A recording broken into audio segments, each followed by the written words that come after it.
Hello, everyone. This is the Ninja GC joining again for another podcast react discussion of the most recent Helluva Boss episode, season 2, episode. Let me make sure I get it right. 9. And yeah, this one came out actually in a relatively good time. But join me again. I guess let's quickly go over that. Random YouTube order. Second opinion and day. Beautiful. Let's go. Second opinion and The the Daylover.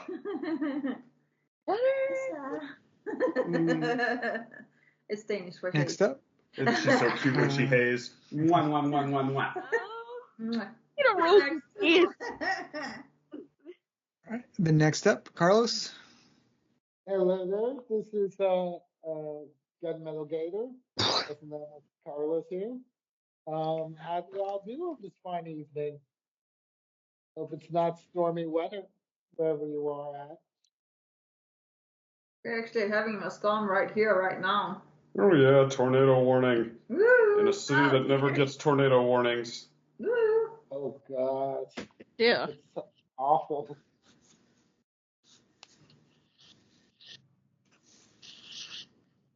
Yep. Next up, Jen.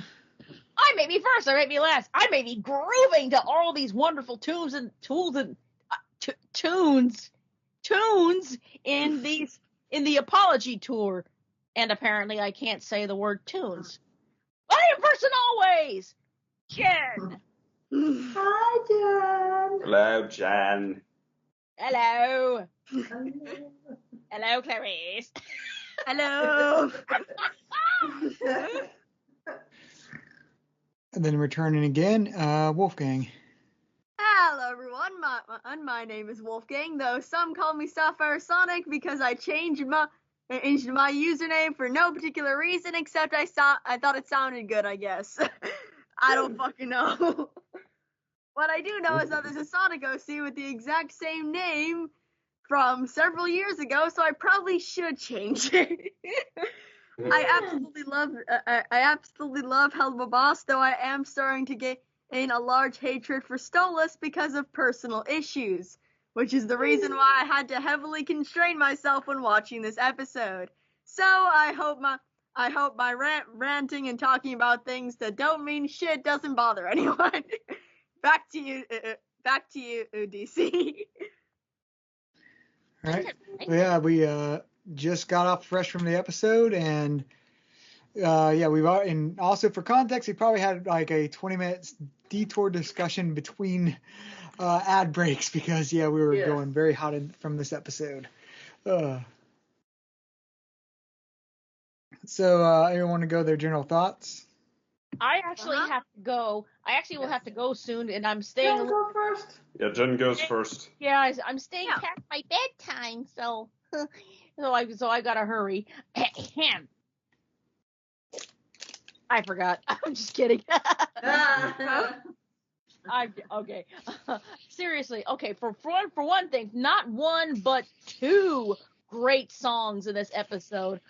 Oh my gosh! I heard the Overuse song actually by accident on Twitter at some point, and I was like, "Oh, this looks good." And I had no idea what the episode was even about. And then I heard this one, and then I heard Stolas in the A Motherfucker song, and I'm like, "Oh my gosh, this is a jam!" Yeah. Like I wish I had glow sticks. I wish I had glow sticks. I was like in the audience and being glow sticks and at this concert and such. And True.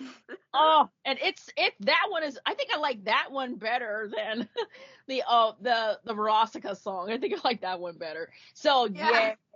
And also, I am so pulling for Stolas, not Stolitz, Stolas. I am so pulling for Stolas and just him healing and everything. I was like, you go, girl. I know he's a guy, but still. But still, you heal. You get yourself into therapy. You do what you need to do. You heal yourself, work on yourself and such. Scroll Blitz! No. Oh, yeah, that's exactly what he wants to do, but you can't do that after you break up. Oh, You can't just say that. That is true, but that is true. So I thought so also, but definitely I'm so pulling for Stolas at this point. I love the whole setup and such, and yeah. And anytime I guess an asshole character like Blitz gets to eat some humble pie, I'm so here for. I absolutely just love, and especially that Stolas is kind of rubbing it in his face. Not just him, but of all the X's that Blitz had, just rubbing it in his face, and then it's like so many. Yeah, and then when you start seeing him kind of tear up, it's like yes, let the hate flow through you. Oh, it's that was so fun. So yeah, but this and also the whole idea of the apology tour thing of they really toyed with that idea. That was fun. That was funny too. That was funny too. I said in our earlier rant that I actually forgot that Stolas didn't know that Blitz knew somebody was trying to kill him. So yeah. I didn't know that when I found that out. I was like, oh, wait a minute. And I was like, oh, that's right. Blitz never told Stolas about that. I'm like, ooh, there's another nail in the coffin. Yeah. And for the first time in my life, I the craziest thing is I used to be crazy shipping since I was like a teenager, and now that I'm older, now I'm like, okay, and now if there's a certain like toxic one out there, it's like I cannot wait for this thing to burn to the ground. Yeah. And for the first time, I've actually seen the breakdown of a ship, and I am cheering for it. Let's go. Yes. Yes. Maybe that's I'm sorry. Hatred. It's been like as good of a breakdown ever since Agent Shield for me. Yeah. The dark side. Yeah. We have cookies. Burn the ship to the ground. Exactly. Come to the ship burning side. We'll meet at Cheryl's she shed. We have pitchforks, torches, TF2 analysis weapons. We have everything you need. We even got the old school dynamite. Yeah. And if you like Act of God, we can also put in a call to get struck by lightning. Yes. But anyway, this was once again just such a fun episode. I am actually loving the breakdown of this, and Blitz eating humble pie. Stolas hopefully just getting his life and such, and two great songs. But just before you leave, I want to introduce an earworm, because I haven't seen this episode yet, but I have seen some Twitter clips of it, and so I knew Stolas would be hooking up with that one imp, and one Twitter thing sort of introduced sort of a earworm in or it was that imp might be sort of a equivalent of a gold digger. It's and he's vulnerable right now. It's Oh, that's right. Oh, jeez. Oh no. We must protect them. Yeah. He's just gonna get more hurt. Damn it. I remember he only approached also right after he gave that big speech about all I want is romance and be charmed and all that, and here comes someone to romance and charm. Yes. It's now I see it was like I said, I feel both Stolas and Blitz will hit their own unique kind of rock bottom. Yeah. And I think Blitz will probably hit it first, but Stolas is going to probably be taken advantage of.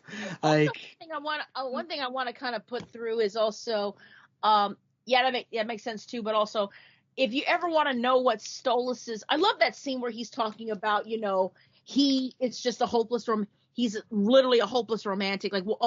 His description of what he wants is oh man, he's rom-com. It's endearing that he wants all that. At the same time, it's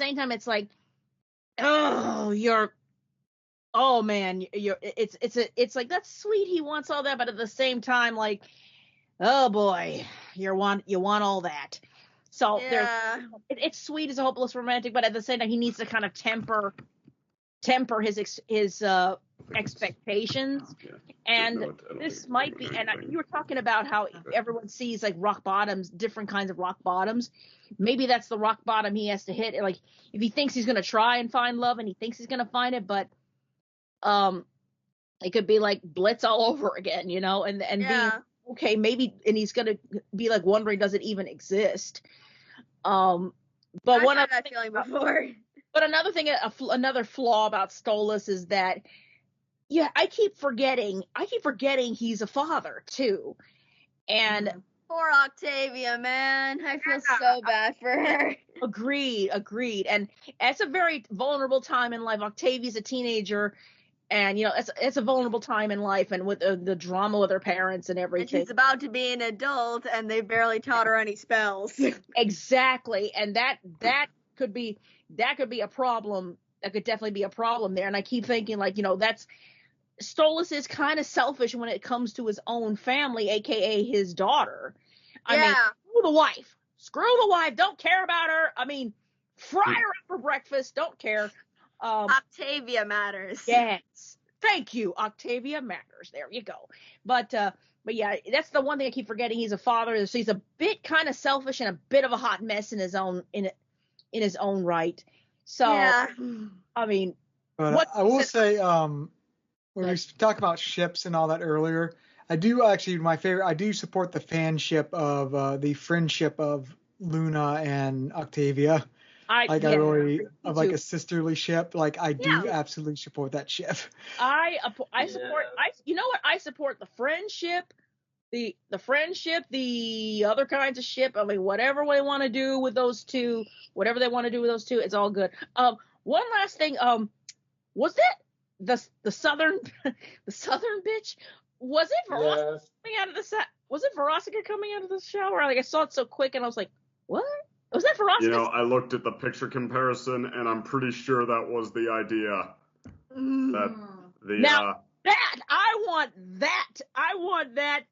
want that as a ship. I want the wife of the cheating husband and the lady he was cheating on with her got together.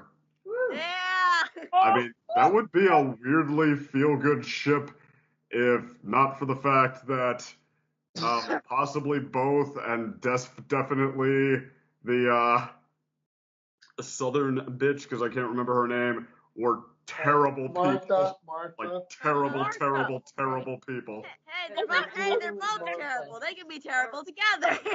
I would like it. I would just like it if the Martha and Verosika, the ship for that, only for, okay, they could do two things. One, they could be like all like lovers and everything, and be like, oh yeah, Blitz, you know, and it's such, and Blitz can be like, wow, this is something, and they could be like, yeah, and you're not getting any of it, or it could be another one where they just pretty much tie him up and they make him into a piñata.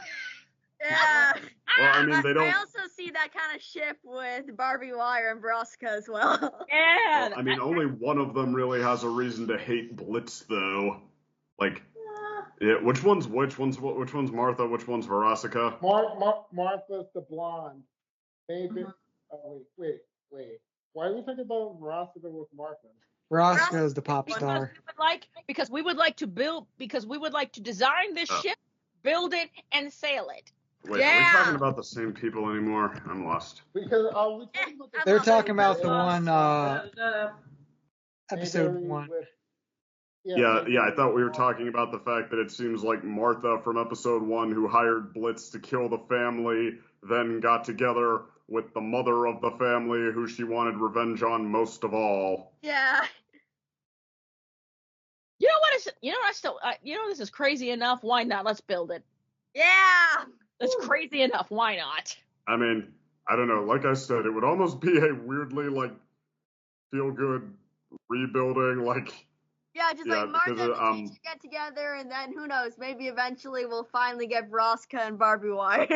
Maybe. I don't know. I mean, it's like, past your breaking point. Yeah, Mrs. Mayberry. That's who I was thinking of, like, And Martha. Yeah, I'm just like, I mean, I don't know. I stop with the wanting it when I'd start to think, okay, just what do they have to get together about? Like, remember when you tried to shoot me in the head, or you did, and you thought you'd killed me? Oh yeah, remember when you, cheated, or got my husband to cheat on me with you and caused me to freak out and send myself to hell in a murderous rampage?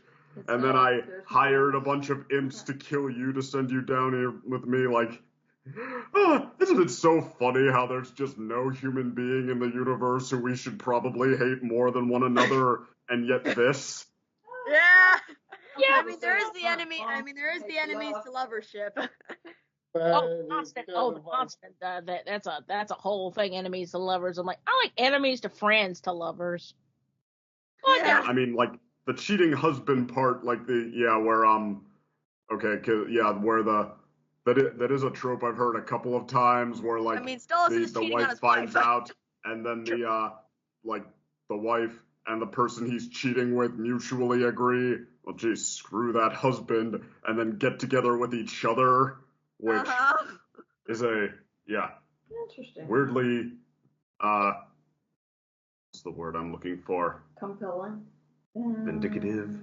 No, that means vengeful. It's a bit of a gleeful thought, but yeah, like the whole, lots of shooting at each other and lots of causing bullets to go into one another's heads and ruining each other's lives and sending each other to hell. I'm like, I almost want to hear that story now, just so I can be like, okay. Yeah. And so You know what got together. Oh, you know what? This is the perfect word for it. Schadenfreude. Yeah. Boy, like the last time we saw Mrs. Mayberry, she was eating cake with the Helluva Boss crew, celebrating the fact that this family, including Martha, had just been killed. Yeah. And Moxie killed her and felt horrible about it. Well, he felt okay about that. He felt horrible at the fact that he accidentally killed the rest of the family, too, by expecting the police to do a good job handling them. Right. The police just killed them. Pretty much. But either way, I've actually got to go now. But either way, I absolutely love this episode and love the songs in it. And before I go to bed, I'm gonna watch them again. Yeah. And learn how to play that song. Motherfucker. Oh, I'd love to hear it. I've been working on singing it too. Oh, I want to learn how to play this and sing it as well. Okay, but that's my time, folks. Be sure to tip your waitress. Just kidding. Yeah. So I've got to go to sleep now. So good night, everybody. Good night. Good night. Good night. Bye. Bye. Bye. Ciao.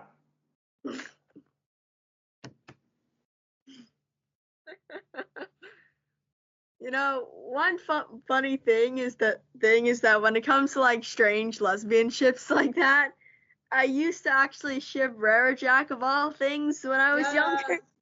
That's a pretty popular one. Yes, it is. Yeah. There's one I have to bring up. I sort of involved spoilers for a show, but I was like the one person that hated the ship just because of the dynamics behind it that led to it. Rara Jack? No, it's an actual show. I won't say what ship. I will say the Legend of Korra.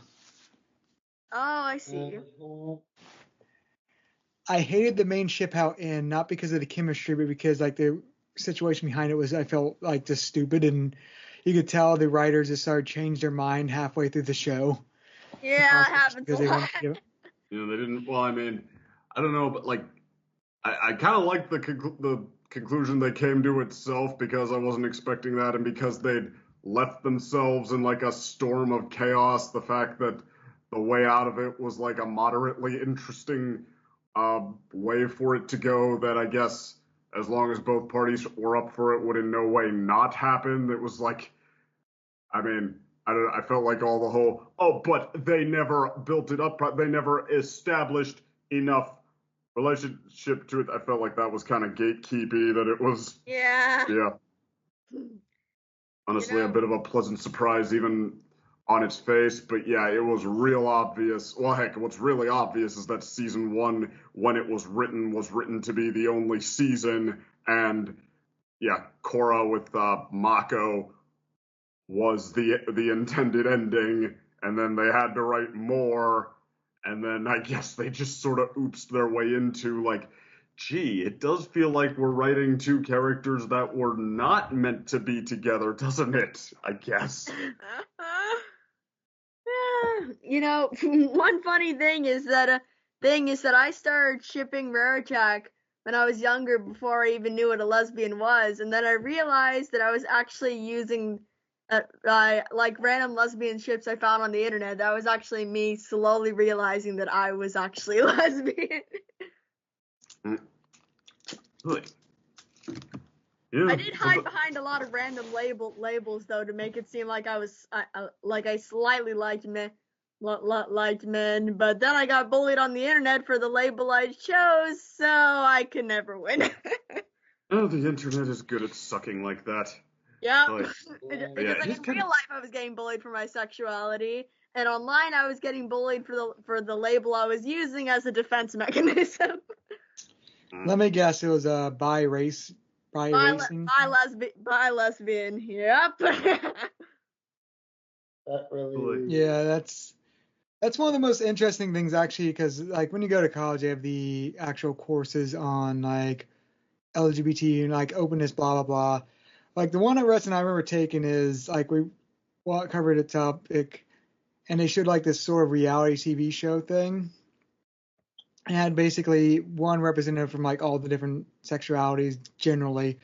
So like they had a lesbian, they had a gay man, they had a straight person, they had a bisexual man, they had a what's the word I'm looking, drag queen. And then like the one scene they had this is like, okay, we're gonna pick roles for a play, and they voted for him, and they all obviously the drag queen was elected the king. That was sort of the obvious thing there, but unanimously they all voted for the one that was the role of traitor as the bi. And one thing I remember from that show, the bi man just straight up broke down. Oh. Because and like he had a complete and utter breakdown because he was just so used to this mistrust and this treatment that it just snapped for him at them. I was like, that's the one thing I remember from that class, like seeing a man break down, like not in a reality show way, but in a, no, this is real. It's like, yeah, like the thing, something that also kind of annoys me is that because of my age, I'm actually not legally allowed to see drag queens in Florida, so that kind of sucks. Oh, Florida. Unless they're Bugs Bunny, of course, or something like that. I was born here, but I hate it here. Nah. I guess that's just how it goes. For shame. Yeah. An old middle-of-the-road PA, which we were insulated at least from pretty much all the natural disasters. Now we just kind of get their aftershocks here. Oh, that is really lucky. Me and my parents have had to evacuate so many times for hurricanes. Yeah, that's the one thing is like, I honestly like the state that I would actually sort of most like to move to just to get out of the area. It would be Florida, except for the hurricanes. It really is like, yeah, that's. Oh, we have to evacuate to Georgia most of the time, which there's this one time that we got stuck in a Georgia hotel because as we didn't know that it really didn't hit that much. It said it was going straight for us, but then it didn't, and we already spent all the money on the hotel, so we got stuck there. Mm-hmm. And the hotel room was awful because our dog kept barking at everyone, so we had to switch hotel rooms, which was more money, and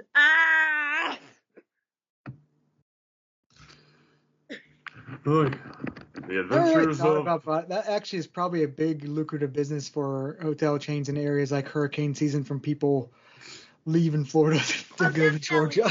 Nearly everyone in that hotel was Floridian, I assure you, and most of them were from the area we were. We all are collectively wasting our money on this hotel that is obviously taking advantage of us together. Yeah, jeez. Hmm. I'm glad we've never had to evacuate Pittsburgh. Maybe middle of the road in a lot of ways, ups and downs, but it has its perks, I suppose. Yeah, you never had to evacuate for a hurricane and spend all your money on a hotel that everyone you know is at. Yeah. Yeah, like well, I was trying to get to that because this area is like because Pittsburgh is still sort of in the same area as like Cincinnati and the Ohio River Valley sort of area, Yeah, which is not the far off area from that's each other. like it's the area that's like least really affected by climate change besides just the possibly tornado areas being shifted more east. But like generally that's it because the East Coast. Sargator is supposed to be basically possibly a frozen hellscape with like possibly super strong winter storms, like even more than normal. And that goes for Wait, like the Great Lakes region. Florida as well, obviously more hurricanes. The Midwest, like in the I Great just Plains killed a area, is roach. supposed to I'm get sorry. what? I just killed a roach. I'm sorry. Oh. it's But I was saying the Midwest area is supposed to be possibly have mega droughts like the Dust Bowl 2.0. Then California is just basically everything. ooh. Yeah. They get earthquakes. They got like monsoons. They got flooding, like different kind of flooding. They got droughts. Oh no. Uh, so yeah, like Another thing we have in in Florida, like we the have central. roaches. Woo! Don't worry, the iguanas will take care of them or the little gators. Yep. I just had to kill one. I just had to kill one. Ah. Gator, it's your turn. For like the podcast or about the discussion. Oh, eating the fox. Yeah, we can try to get back on That too. rails. Yeah, sorry, I kind Talking of the derailed it there. episode. From hurricanes to hurricanes of emotions. Uh-huh. I mean, honestly, like while I was like fully supportive of Stolas, like getting out of like his headspace there, it definitely feels like it's like the messy type of part of a relationship. I'm like, okay, you guys really need to be away from each other. It's like, hey, Yeah, they're both kind of hurting each other here, really.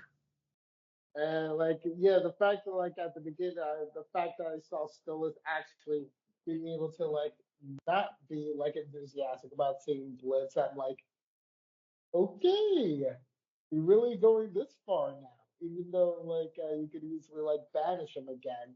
And then like we see like Blitz trying to like reiterate what he was trying to say to Stolas from before, and then like, okay, so conventional just saying stuff is not really gonna work at all because guess what? It just seems like everything is from a misunderstanding. It's not just gonna be like it's all just lies from like your hypocritical or just your ideology. Mm-hmm. Uh, it's it's like yeah, like I guess right now I guess it's like better to like just focus on like oh what's gonna be the best part to do for like your life. I guess for Stones it's just like trying to win the whole custody like slash like whole divorce thing, and then Yeah. finding the romantic love that could happen and how basically. Meanwhile, for Blitz, uh, the bridge that was burned for like the sister is never going to be healed. You already healed the one for Fitz. Phyllis shouldn't be a priority, and you already just talked to Verostica, and you went through half-hearted apologies to like your enemies and clients and such, and clients and victims. And I'm like, I don't really know what Blitz has else to do since he's already really talked with like everyone really, Yeah. except for like maybe just focusing on his family and business. That's really all he can really do. Yeah, they really haven't focused on IMP a lot lately. So I know there's some rumors that rumors of Sally Mae joining IMP, and if she ever does, I will be so happy because I so don't know. I don't know. That just feels like oh, the person went away from their family business just because of like things getting too hard over there, and I'm like, Yeah. it feels a bit too fandom wishy, you Yeah, know? For like I get that. just to be like in a main cast just because, oh hey, things are hard back at home. It's like he was just chastising Millie about that, and now you're insinuating she would do this. Yeah, I don't see Sally Mae as like the hypocritical one. I do know that Luna does need a lot more development though. I mean, like in order to be not just like a voice of like the narrative, like hey, let's get some bit more focus episodes again for her. Not just what happened like in episode 2 of season 2. Just give her something. Just give her something. Or if like all of her episodes are locked up in like in season 3 maybe, then I can understand why because of the whole break for the voice actress. But Yeah. just let's just see something for her, like or maybe like just a short of her, like Yeah, because we like don't really have like 3 focus episodes for her, and currently right now, I feel like for like Luna, it's like she's kind of like the undesirable like a child that's like just doesn't really have like much going on for her. Like we don't really have like a dream for her. She was just having like feelings for Vortex, and that's really it. yeah. I don't I really, also do sympathize with her with things like not being able to talk to Vortex and talking about how she didn't have that many friends. Ever since the pandemic and, being homeschooled, I've been quite isolated. So, sometimes in person I have trouble talking to people. So I related to that scene so hard.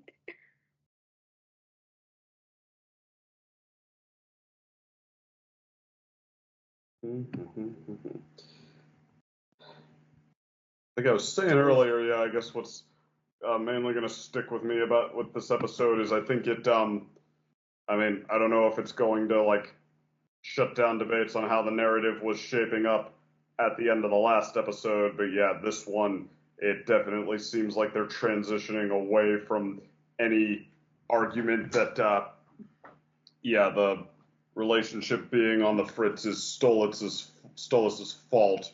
It, yeah, this, I mean, I don't know if they're at the beginning of this episode trying to say that okay, no, like this is what this is. We don't want there to be any misunderstanding here, or if they just intended the last one to be what happens when emotions run high, and this one is when sober thinking enters the picture. But yeah, it seems like the idea going forward here is that the problem is very much Blitz, that he is the one Yeah. who They yeah actually have can't anti-blitz merch now. They actually have like Yes. literal anti-blitz merch now. Yes. Yeah. And go to that anti-Blitz con. yeah. That's going to be a big party. Well, even past the hyperbolic stuff, just the fact that like Stolitz, even when he's angry, he does, put reasonable pathways forward to conversation on the table, and Yeah. Blitz is the one who kind of postures over them, who kind of closes himself off from most all emotional vulnerability, tries to drown it in swagger, drown it in posturing, actively refuses to apologize, to even Yeah. I think it's like a consider. mix of irony, poisoning, and trying to hide your emotions and trauma. Though when it comes to Blitz, I am mostly on Team Blitz when it comes to the conflict, but I can still admit that he was being really shitty in that first scene. Yeah, well, I mean, it seems like they're making it sort of pathological, like even when he entertains the thought, not even the possibility, but just the thought of him apologizing or, seeing it Stolas's way, it, comes with a lot of teeth bared, that he is very quick to step on what Stolas puts forward. He's very keen to step on Stolas' feelings. Stolas trying to like how he was just about to apologize, and he said about like how that was the gayest thing I've heard all day. Yeah, I mean, Stolas, heck, even he's pretty straightforwardly saying, I can't unfeel what I feel here, and yeah, Blitz kind of just tries to strong arm his way past that, so, okay, yeah, it seems like, and I mean, granted, Blitz, they've spent far too much time showing us on a pretty intimate level what's up with him, what his problem is, the fact that he's not an earnestly malicious person, that he is capable, that he's trying, for one, which is more than it sometimes sounds like, that he will go out of his way for people, that he has reasons to have his guard up. So, I mean, Blitz, he may be a jag-off, but he's our jag-off. Uh-huh. But, yeah, it seems like that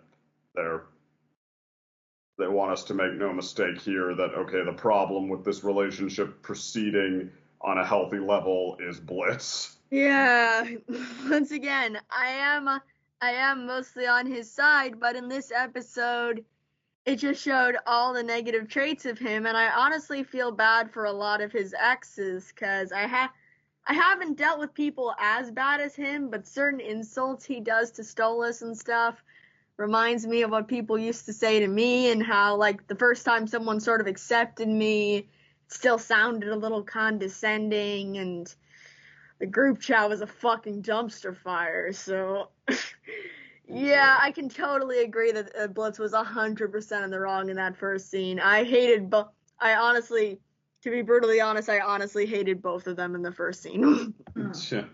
Wait, by on his side, do you mean, like, not on Stolitz's side, or do you mean just, like, independent of Stolas, you want Blitz to succeed?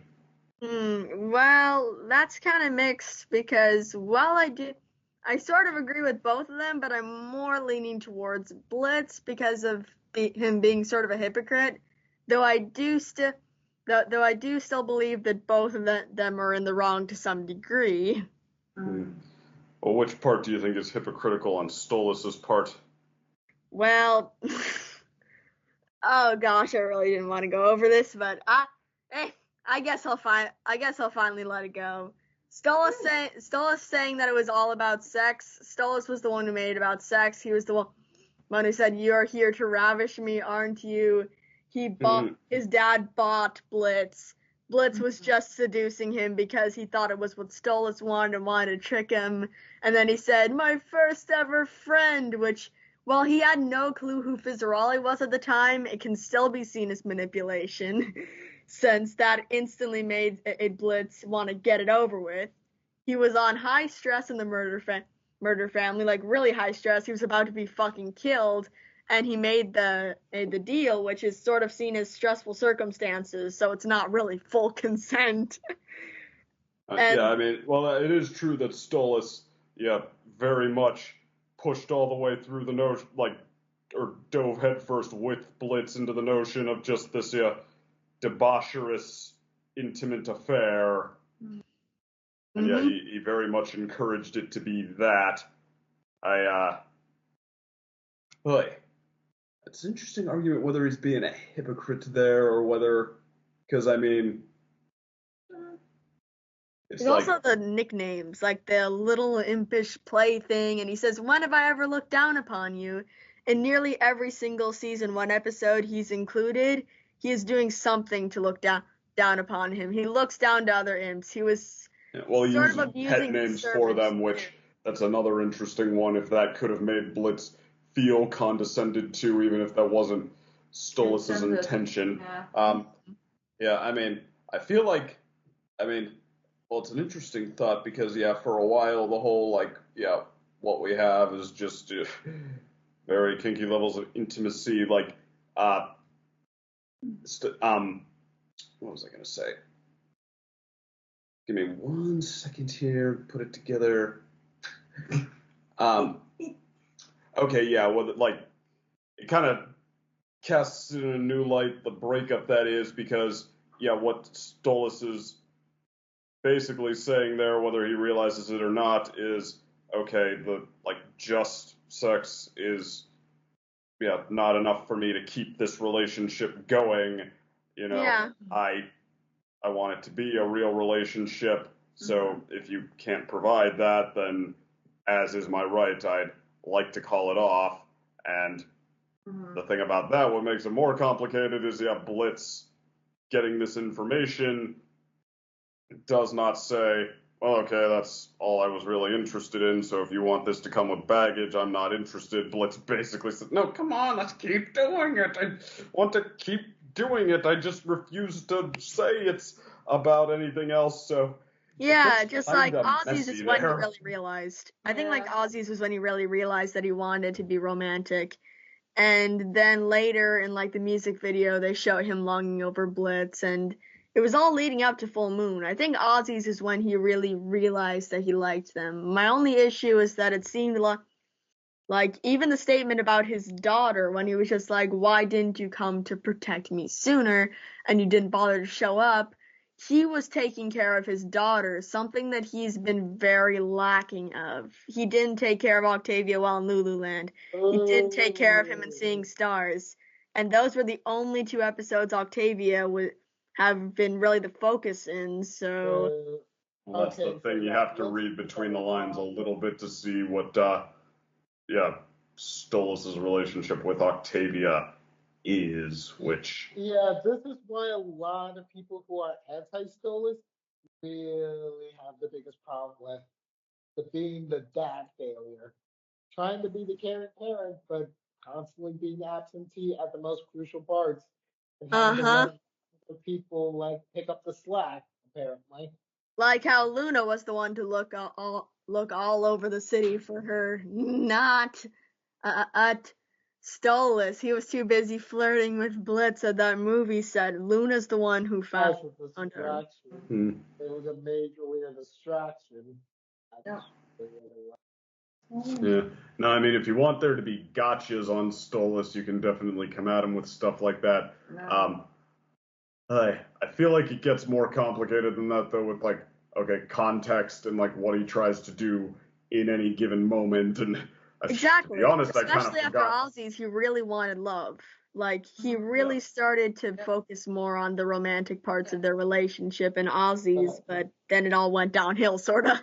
Well, I mean, relationship, like the idea that it's that cut and dry. It's because wait, he never like they don't really specify much when they're originally hooking up. Stolas just seems like lost in this blaze of passion that like, oh, I have a new lover sweeping me off my feet, and it's this wonderful, ravishing thing. Blitz is like, I guess I can commit to sex with this guy. He does seem to really want me, and it seems like it would make him really happy. And I don't know. I guess, the missing. I mean, it seemed like it wasn't so much that Stolas wanted one and then he wanted the other. I don't know if he was really consciously thinking through whether or not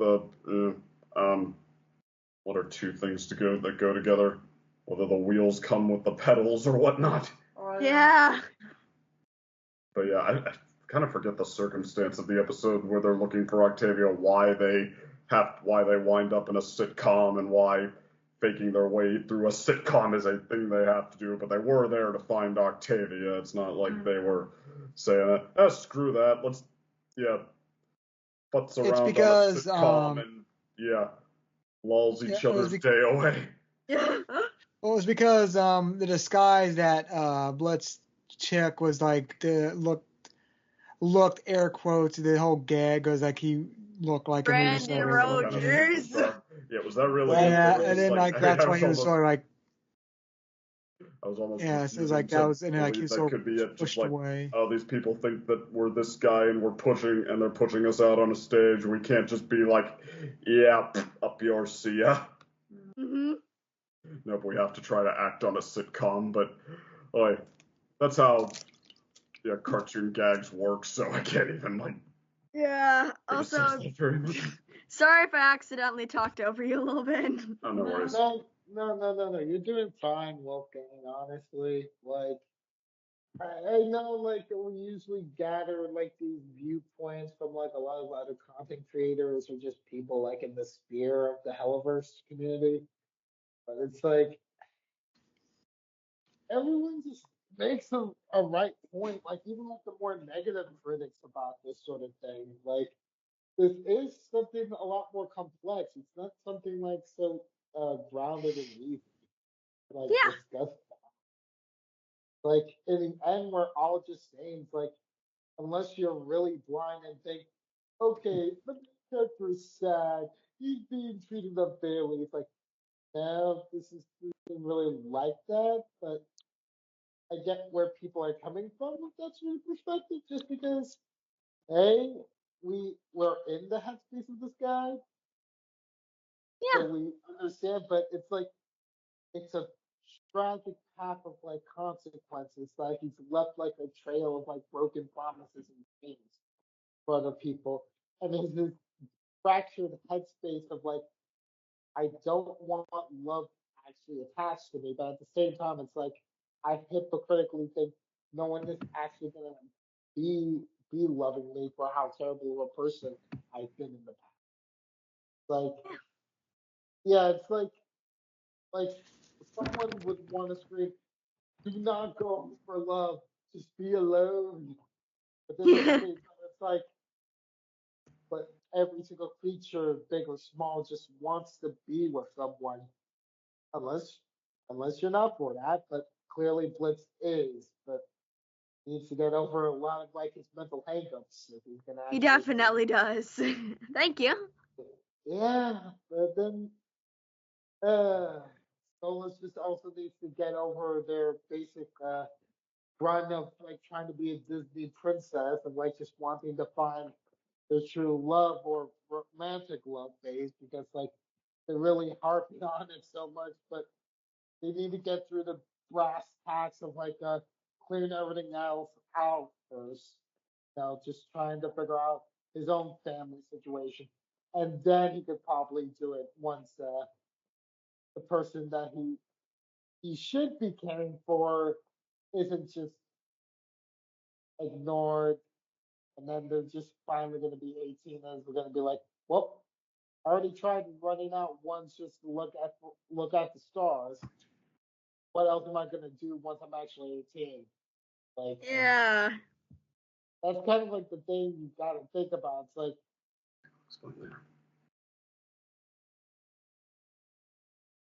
I mean, Luna basically already got employment with like her father's company, so that's kind of like the reason why you don't really see her like ignore him so much, because like it's still underneath the house and she just goes out for any other thing. Right. Yeah.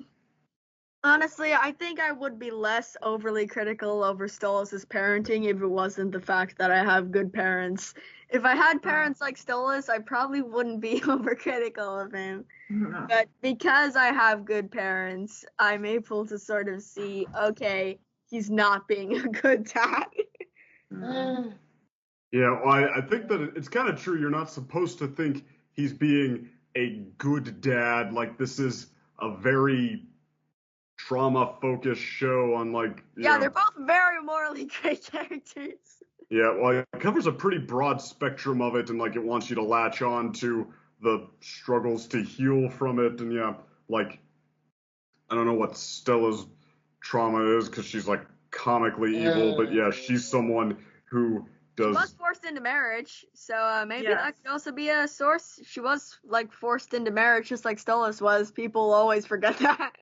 Yeah, but yeah, Yeah, it's like it but seems like where they're at, they're like, yeah, giving us two kind of dichotomous. Is that the word? Yeah, Yeah, I characters. think dichotomous. Well, yeah, and not, um, yeah, with between two sides of themselves, just between like from one to the other. One who, honestly, does not try to do her best in the situation she's in, does not try to make it better or heal from anything or show concern for the people that she has a very big effect on, and one who does, who a lot of time tries pretty hard, like despite what he faces. I mean, like, yeah, he has one of the most toxic, traumatizing things happening right in front of his daughter.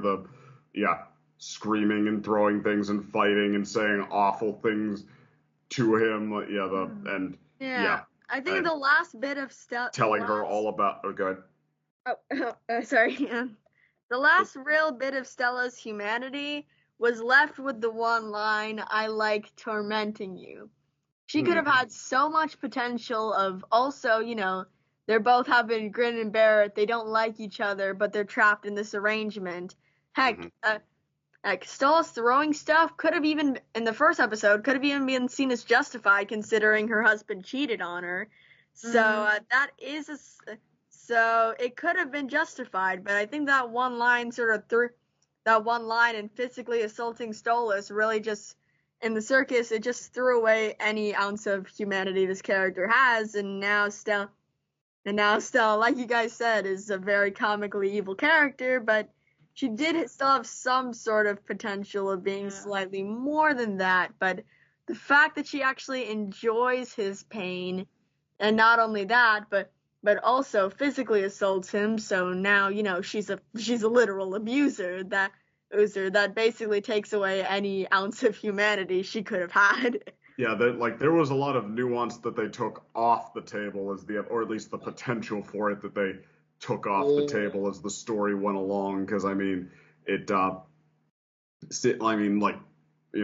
heard a lot of stories and maybe even real life ones about the kind of stuff that was happening between Stolas and Stella early on, and then as they pull back the curtain, it just is more and more that one character is comically evil and exactly she could have been like this she could have been like this broken heartbroken wife who lost her husband, was trapped in the marriage, but the only issue is that both of them are victims of the marriage, and Stella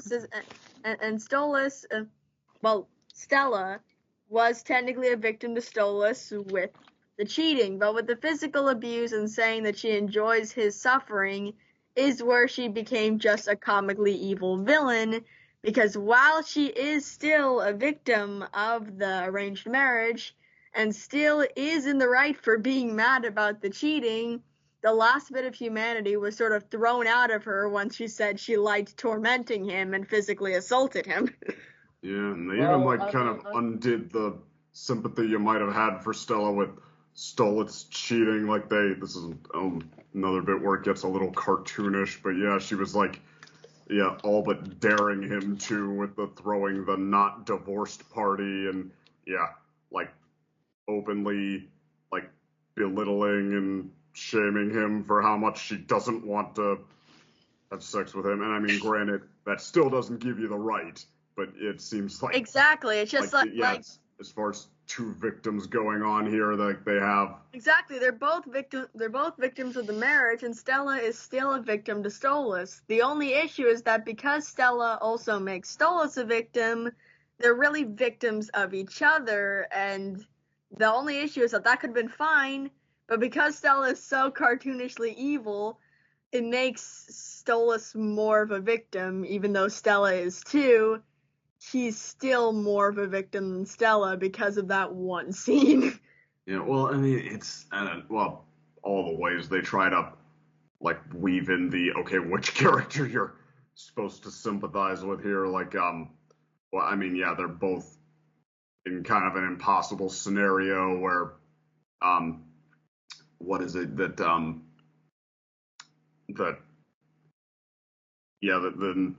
that they have no reason to like, and that they're basically being asked to play by somebody else's rules. But yeah, the difference is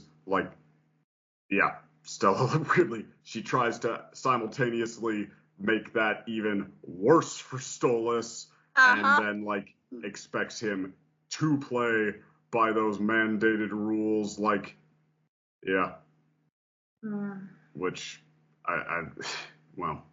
it's almost too messy to wade through. But I guess my original point was that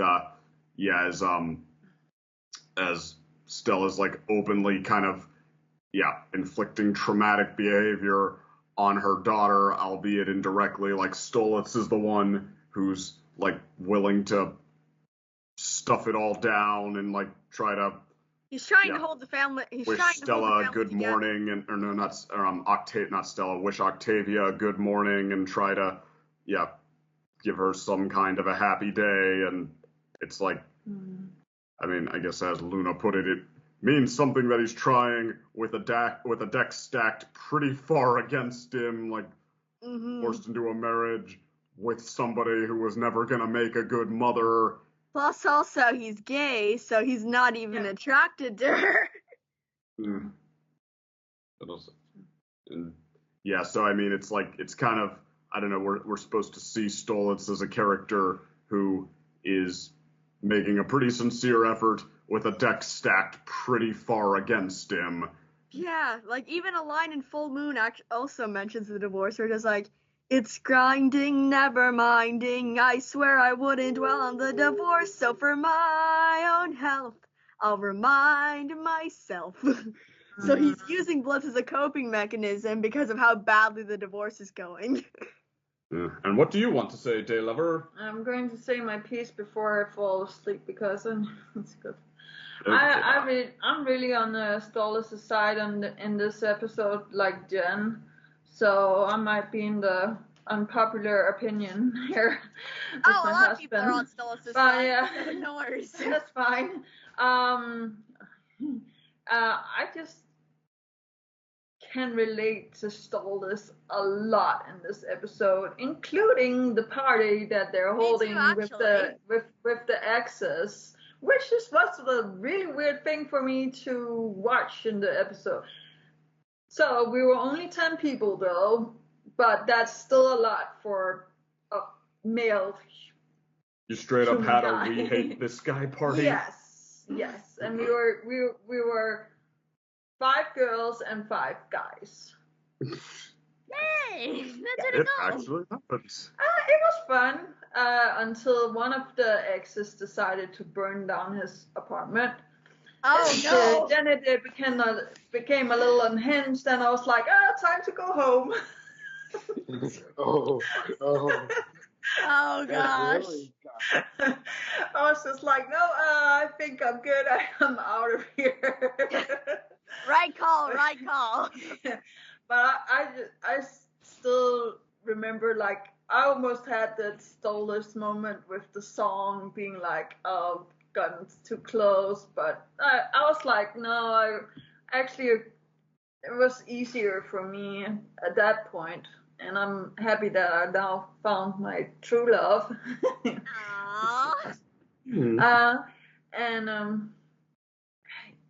They're just both been through so much, and I feel like they both needs to grow separately now. Like Blitz have to find a way to love himself more before Stolas can fall in love with him.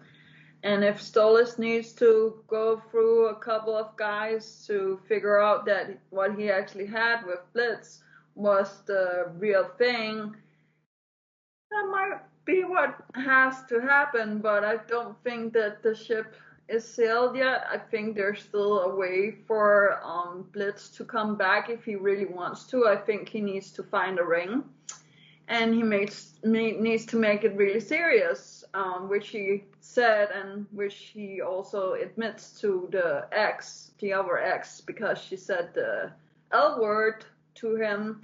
He left, and if he just had chilled down and listened, he would still have been with her, but he would rather be with Stolas. So now he needs to say it to him with even bigger commitment to make it real for Stolas. I don't think it's going to be real for Stolas until Blitz gets so serious, so not even Stolas is in doubt anymore. Yeah. But I would just say, like, none of them are particular good fathers.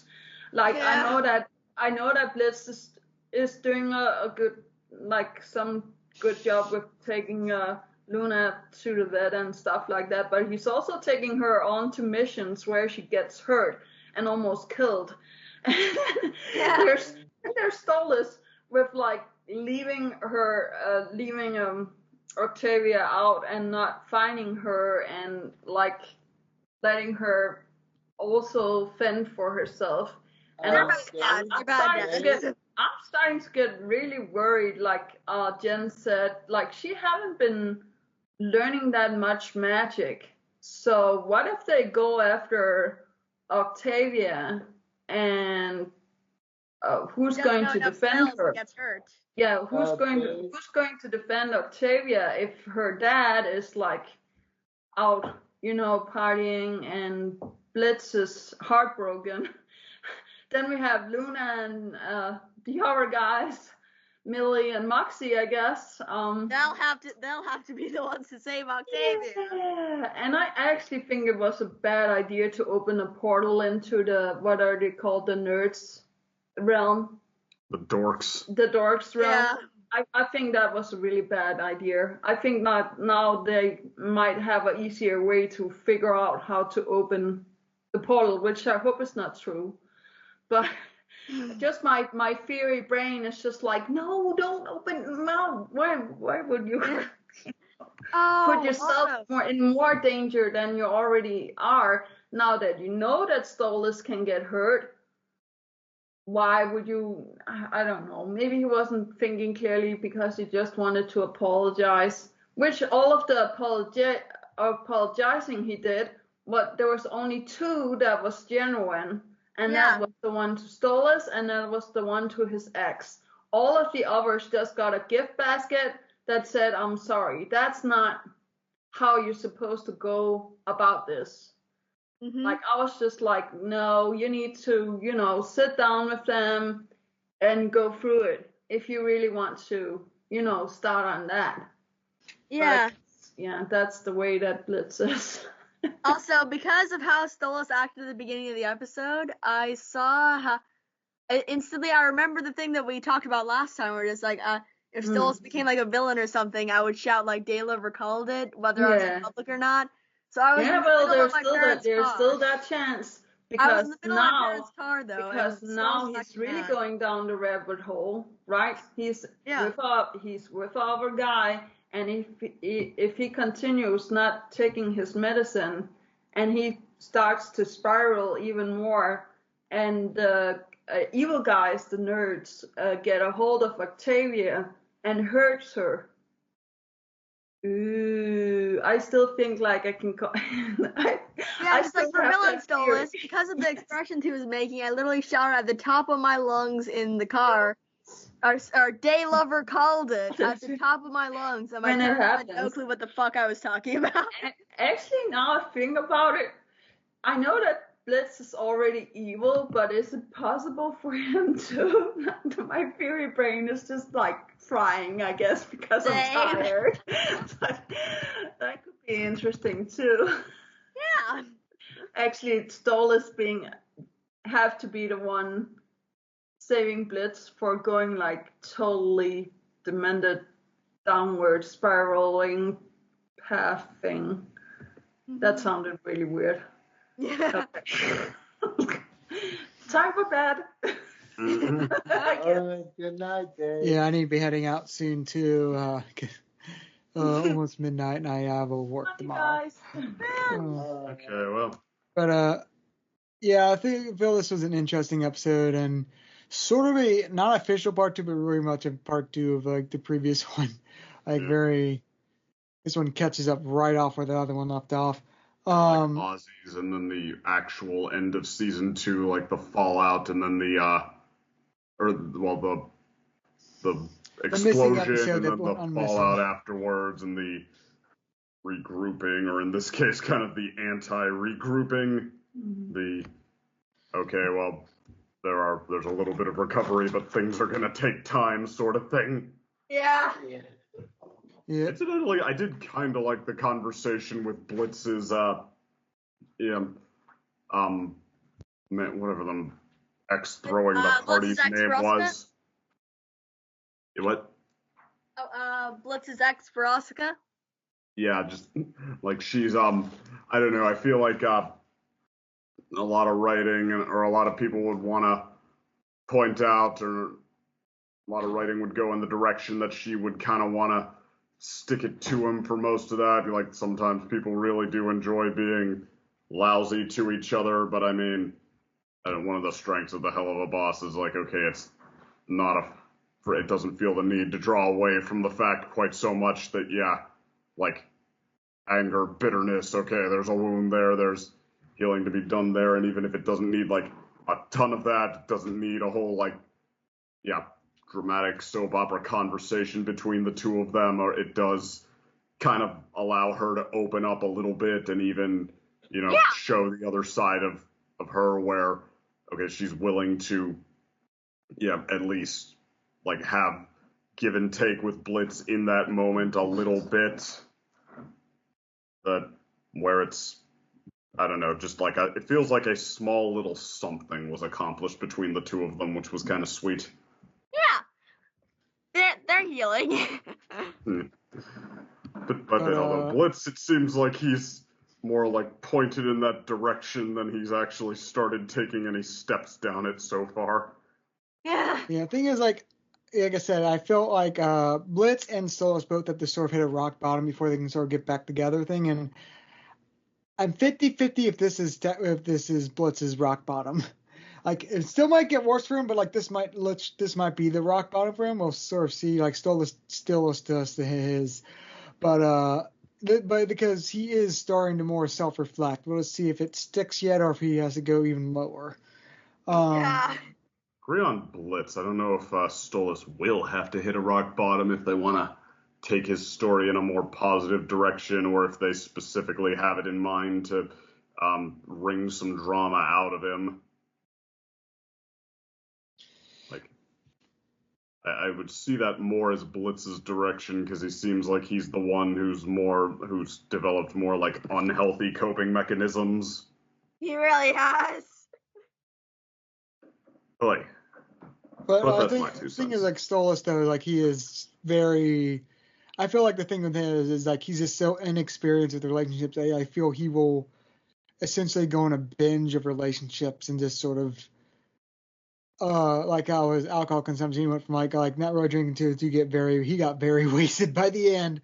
I feel that might be an unintentional metaphor for I feel his relationships in the next few episodes, where he will try to sort of date and get that way and just actually feel loved, and it will probably not go well for him.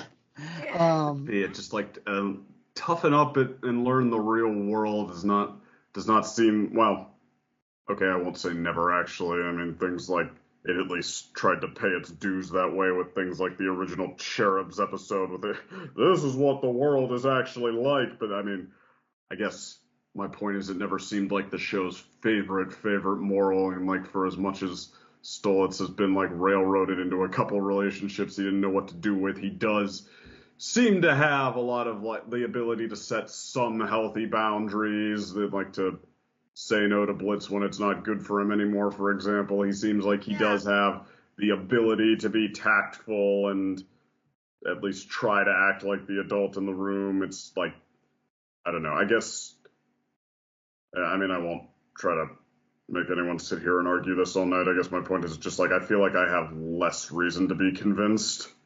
Yeah. I actually do agree with that.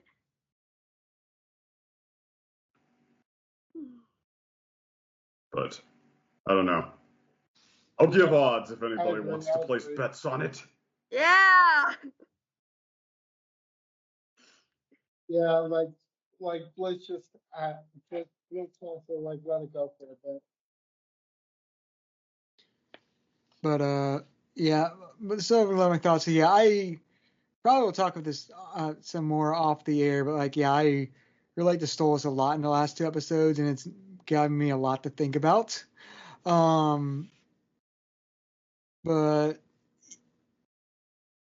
I feel like he does need, and that actually is one way to relate is like, Jim's like, he is inexperienced more in relationship than he probably should be, and I feel that is going to, that's why I feel he will not even hit a rock bottom, but he has to sort of explore and find himself a bit more before he can come back to Blitz.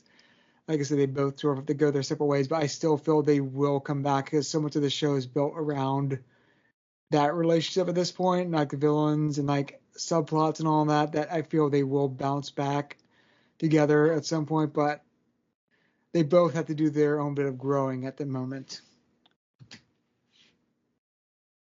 This episode was a mixed one for me, primarily because as before I heard the dialogue and just heard the audio, I really did not like Stolas or Blitz at the beginning of the episode. Later in the episode, though, Stolas' song I do relate to a lot, so I can say that I liked that. I also love the new lesbian teasing between Mayberry and Martha, Veronica finally opening up and slightly forgiving Blitz.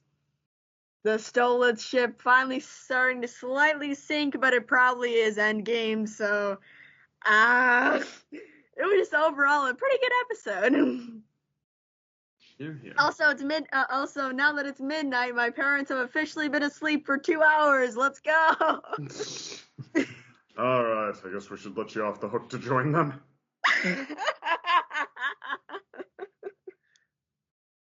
They're literally knocked out right now. But Carlos, do you know how many episodes are left in this season? 3 more. All right.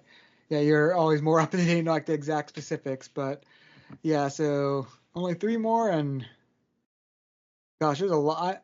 I'm really curious how they're going to end this. And I'm at this point, I do feel they will eventually get back together, Stolas and Blitz, but I do not think it's going to happen in 3 episodes. Definitely not.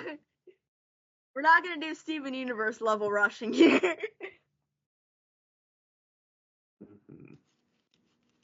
So I think, yeah, that's probably going to be the theme of the next season. And Them mixing all this mayhem. All